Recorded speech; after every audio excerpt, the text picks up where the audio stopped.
रुक करते हैं जहां पाकिस्तान के 4 एयरबेस तबाह किए गए हैं। बड़ी खबर इस वक्त रावलपिंडी में नूर खान एयरबेस को तबाह किया गया है। इस्लामाबाद, लाहौर में भी जोरदार धमाका हुआ है। बड़ी खबर जहां पाकिस्तान के 2 फाइटर जेट को तबाह कर दिया गया है। श्रीनगर, पुलवामा में डिफेंस सिस्टम एक्टिव है। पाकिस्तान के 4 एयरबेस तबाह किए गए हैं। तो रावलपिंडी में नूर खान एयरबेस तबाह किया गया है। बड़ी खबर इस्लामाबाद, लाहौर में भी जोरदार हमला किया गया है। ऑपरेशन सिंदूर के तहत पाकिस्तान के तमाम अलग अलग जगहों को तबाह किया जा रहा है और उसकी तस्वीर भी खुद भारतीय सेना जारी कर रही है। और ये मैसेज देने की कोशिश है कि अगर छेड़ोगे तो छोड़ेंगे नहीं, अगर भारत पर आप अटैक करोगे तो आपको भी मुंहतोड़ जवाब मिलेगा। इस बीच एक और बड़ी खबर का रुख कर लेते हैं। बड़ी खबर आपको बता रहे हैं, जहां बता दें आपको कि धमाकों में पाकिस्तान को बहुत बड़ा नुकसान हुआ है।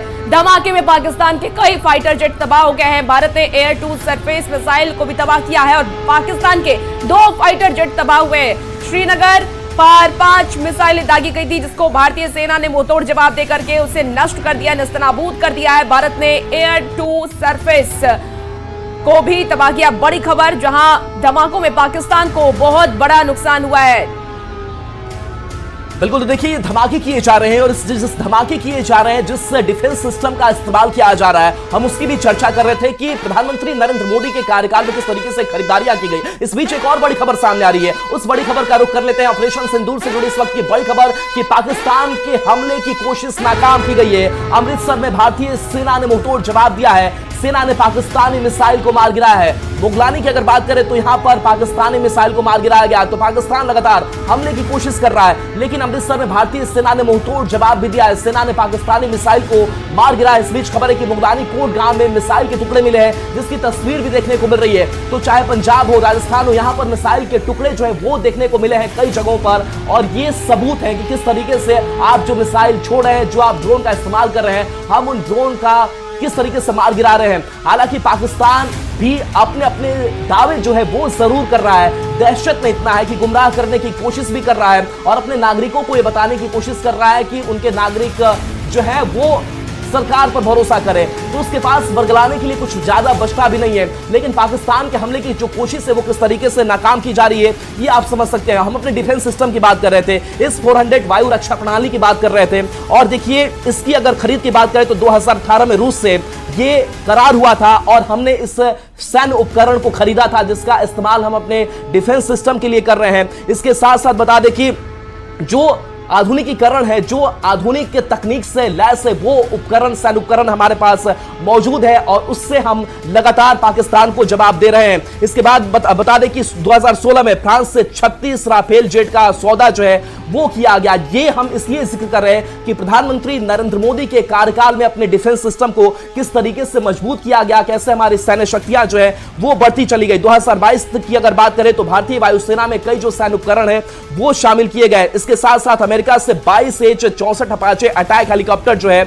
और इसके साथ साथ 15 CH-47 से चिनूक भारी लिफ्ट हेलीकॉप्टर जो है उसकी खरीदारी प्रधानमंत्री नरेंद्र मोदी सरकार ने की और ये सेना और वायुसेना की मजबूत ताकत जो है वो बनते गए। इसके साथ साथ हमने सिर्फ एयरफोर्स सिस्टम जो है वो भी डेवलप नहीं किया, हमने वो थल सेना के लिए सिस्टम जो है हमने तैयार किए। इसके साथ साथ कैसे हमारी जो जल सेना है, जो नेवी है, वो भी कैसे मजबूत हो, इसके लिए भी कोशिश किए गए। तो भारतीय नौसेना के लिए P-81 पोसाडाइन अमेरिका से खरीद की गई, जो समुद्री गश्ती में काम आते हैं। और देखिए इस बार का जो ऑपरेशन हुआ है 1971 के बाद की अगर बात करें तो ज्वाइंट ऑपरेशन, ये ऑपरेशन सिंदूर के दौरान ये किया गया है। तो ये बताता है कि हमने किस तरीके से अपने डिफेंस सिस्टम को मजबूत किया, उसमें हमने अपनी ताकत जो है वो भरी है। 2023 की अगर बात करें तो मोदी सरकार ने अमेरिका से 31 MQ-9 सशस्त्र ड्रोन जो है वो खरीदे और इस बार भी जो ड्रोन इस्तेमाल किए गए वो ड्रोन जो है इजराइल का ड्रोन जिसका हमने इस्तेमाल किया। तो हमने रक्षा सौदा किस तरीके से किया, हमने अंतर्राष्ट्रीय मंचों से किस तरीके से बात की, हमने कूटनीति किस तरीके की अपनाई और आज जो अंतर्राष्ट्रीय मंचों की अगर बात करें तो कई जो ये मंच है वो भारत के साथ आज खड़े दिखाई दे रहे हैं।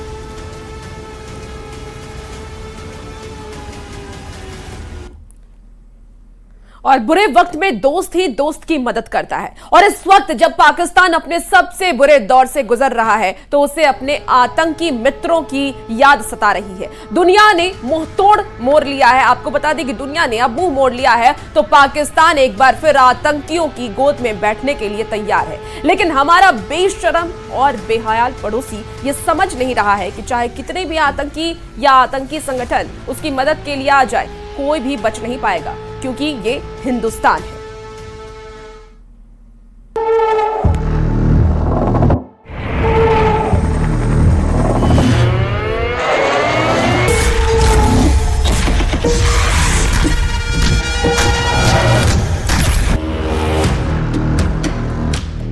भारत की पिटाई से पाकिस्तान इतना तिलमिला चुका है कि अब उसे आतंकियों का सहारा ही बचा है। जब पाकिस्तान की सेना हर मोर्चे पर नाकाम साबित हो रही है, उसकी हर साजिश फेल हो रही है और उसके सैनिक घबराकर चौकियां छोड़ छोड़कर भाग रहे हैं, ऐसे हालात में अब पाकिस्तान को अपने आतंकी दोस्तों की याद आ रही है। यही वजह है कि अब लश्कर-ए-तैयबा के चीफ हाफिज सईद को कानूनी तौर पर रिहा करने की तैयारी चल रही है। दरअसल ऑपरेशन सिंदूर शुरू होने के बाद से पाकिस्तान को भारत के हाथों लगातार मुंह की खानी पड़ रही है। यही वजह है कि आतंकियों का जोश हाई करने के लिए पाकिस्तान हाफिज सईद को कानूनी तौर पर रिहाई करने की तैयारी कर रहा है। इस तैयारी के तहत लाहौर हाई कोर्ट में एक याचिका दायर की गई है। इस याचिका में हाफिज की सजा रद्द करने की मांग की गई है। उसे ये सजा आतंकियों को फंडिंग के एवज में सुनाई गई थी। आतंक और पाकिस्तान एक ही सिक्के के दो पहलू हैं, दोनों एक दूसरे के मददगार हैं। लिहाजा तबाही के वक्त पाकिस्तान अपने मित्रों के आसरे है। एक तरफ हाफिज सईद और उसके दहशतगर्द गुर्गों के जरिए हिंदुस्तान के खिलाफ एक और नापाक साजिश रचने की कोशिश है, तो दूसरी तरफ इंटरनेशनल बॉर्डर और LOC से घुसपैठ की प्लानिंग हो रही है। बीती रात सांबा में पाकिस्तान की ओर से घुसपैठ की बड़ी साजिश रची गई। जैश-ए-मोहम्मद के साथ आतंकी भारतीय सीमा में दाखिल होने की कोशिश कर रहे थे, लेकिन BSF की सतर्कता ने उनकी साजिश को नाकाम कर दिया। सांबा सेक्टर में हुई मुठभेड़ में सभी 7 आतंकियों को ढेर कर दिया गया। ये कार्रवाई उस वक्त हुई जब भारत पहले ही पाकिस्तान के हवाई हमलों को नाकाम कर चुका था। ऑपरेशन सिंदूर के तहत भारत आतंकवाद के खिलाफ निर्णायक जंग लड़ रहा है और इस जंग के लिए भारत पूरी तरह से तैयार है।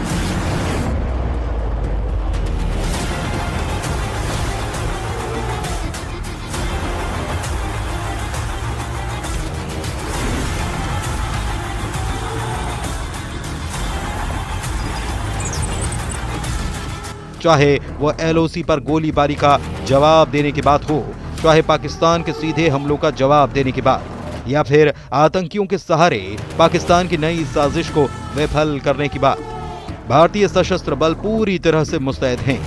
सेना ने साफ साफ और सख्त संदेश दे दिया है कि भारत की सीमाओं से खिलवाड़ करने वालों को बख्शा नहीं जाएगा और आतंकवाद के खिलाफ ये लड़ाई जारी रहेगी और दुश्मन की हर साजिश को नाकाम किया जाएगा। Bureau report, news 18।